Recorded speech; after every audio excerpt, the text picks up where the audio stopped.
my channel Dazzlers. This is me Shamsia with you guys, and I'm back with another exciting video for you guys. So in today's video I'll be creating a super easy Halloween makeup look for you guys, and this video will be in 3 parts, and this is part 1. So basically I'll be doing 3 easy makeup look for you in 3 videos. So this is a part 1.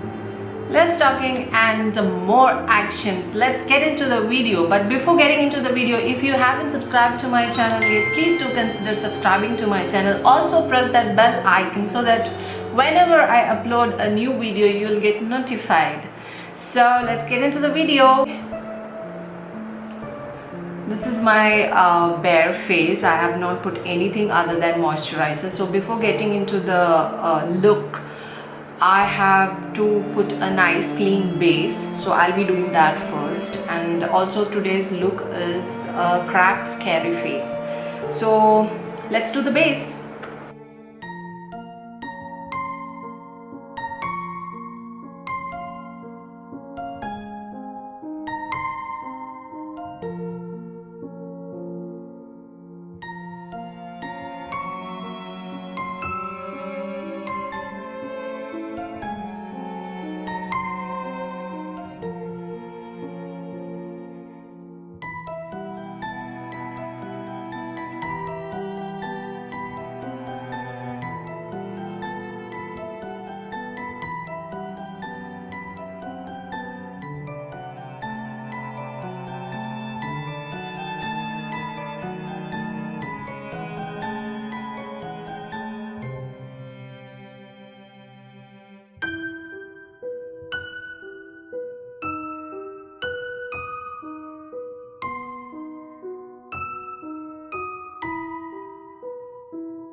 So the base is done. Now we're gonna divide our face into like some few pieces, like by drawing lines and shading them. That's how you create that cracked 3D effect on your face. So I'm gonna do that.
So that's it, guys. That's a final look. My camera battery drained and I couldn't shoot the whole clips, but these are some phone clips which I added. And yeah, that's it. If you like this look, please don't forget to hit that like button. Also, don't forget to follow me on Instagram and Facebook. It's bye bye for now, and wait for the part 2 and part 3. Until we meet next time, take care. Happy Halloween. Bye.